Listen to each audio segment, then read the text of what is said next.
Hello, I'm Matt and welcome to Badger Workshop. So last week I got this old planer all stripped down and cleaned up. Now it needs painting and putting back together. So it's a nice day and I'm going to work outside. I'm going for a Hammerite paint and it's a Wild Thyme, which is kind of a grey. And I get a couple of coats on all the cast iron parts.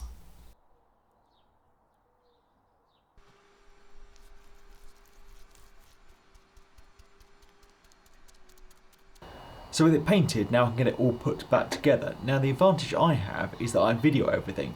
So I've just watched through all the footage from the first video to see the order I took it apart. So the last bit I took off was the actual cutter block and the bearings. So that's the first thing that needs to go back together. So these are the bearings. And I thought, while I've got it apart, might as well replace them. There's nothing wrong with them. In fact, they look absolutely fine. But I looked up the price and I think they were £47 plus VAT plus delivery each, because obviously they're an old Imperial size. So I wasn't going to pay over £100 for new bearings, as these are fine. And actually taking it apart will probably only be a half an hour job if I ever wanted to replace them in the future. So we're going to go with the old ones. So let's get it back together. So as you can see, they're not sealed bearings, but they have these little ports for oiling. So first I'm going to get them oiled up and then I can get them pressed back into place.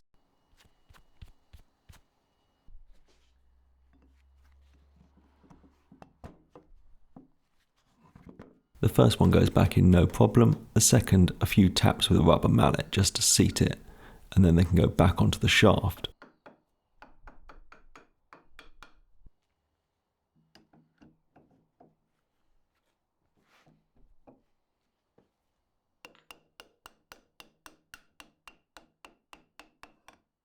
The inlet doesn't have a pulley, has this little cap with a screw that just gets tightened down, has one hole so you can actually get a bar in to tighten it, and one hole for a grub screw.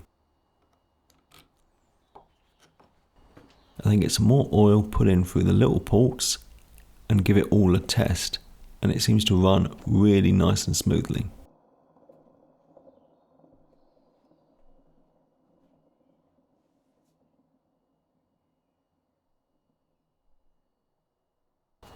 Now I remember to actually get that grub screw installed.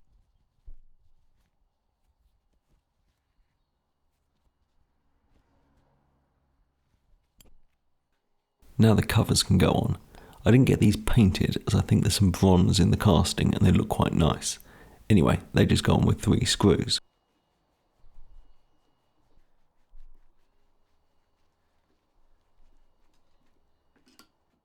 The block can now be mounted back onto the base, and I made sure I got it the right way round, and then a couple of nuts on the back and a couple of nuts and bolts on the front.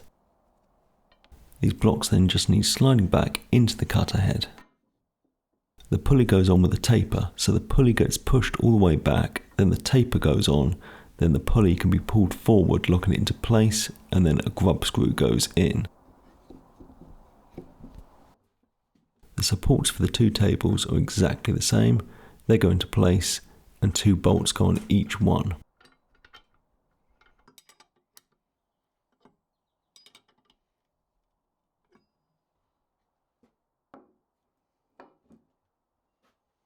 Onto these bases get mounted these blocks that have a screw in to allow you to adjust the tables.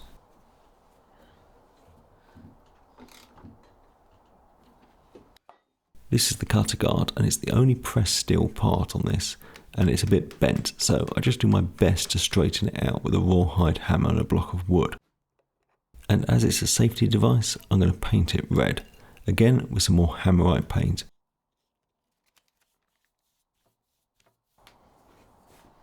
I have a Festool saw and all the bits that can be used or manipulated are green, so I thought I'd do a similar thing and paint the handles red on this. And one last job for the red paint is just pick out the maker's name on the back of the fence. Whilst I wait for the paint to dry, I can finish getting the cutter block put back together. I'm not installing the knives as I haven't sharpened them yet, so I'm just hand tightening all the nuts.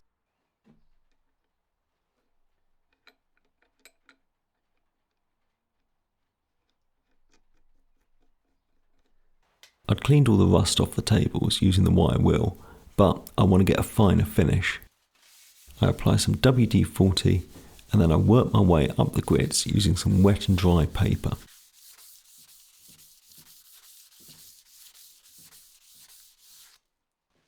It's certainly not a mirror finish, but it's nice and smooth now.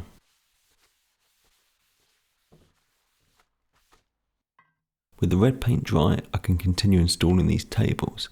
So I get the screw put in, then the handle on, and that gets locked in place with a grub screw, exactly the same on both tables. Then the table gets put into position, and I just tighten that screw up.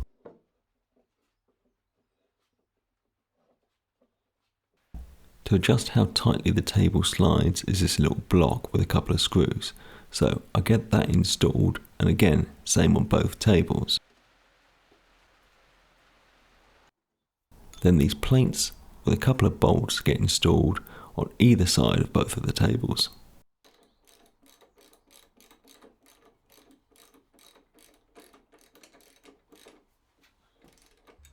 This is the bracket for the fence, and it gets bolted to the back of the in-feed table.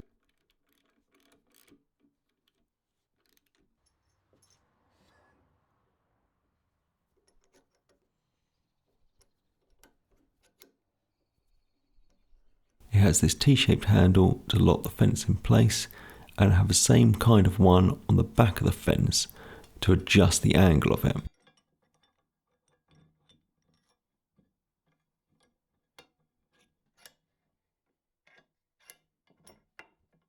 The post for the fence has a little dimple to accept a grub screw, so I get that lined up with the hole, pushed in, and then the grub screw tightened up at this really great camera angle.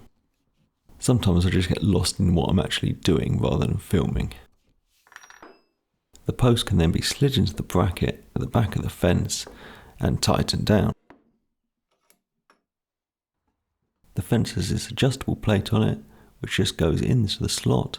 A washer and a wing nut go on the back and tightened up.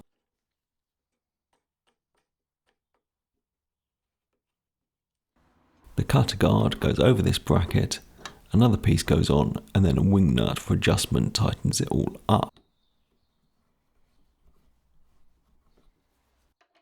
Another bracket gets bolted to the front of the machine, and the post to hold the blade guard slides into place.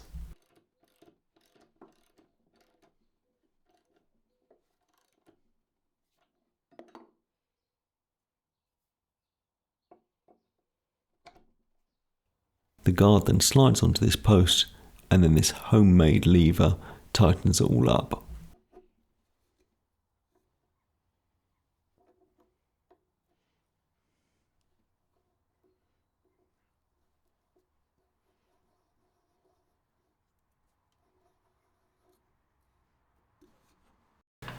So that's it all put back together, and amazingly there was no parts left over.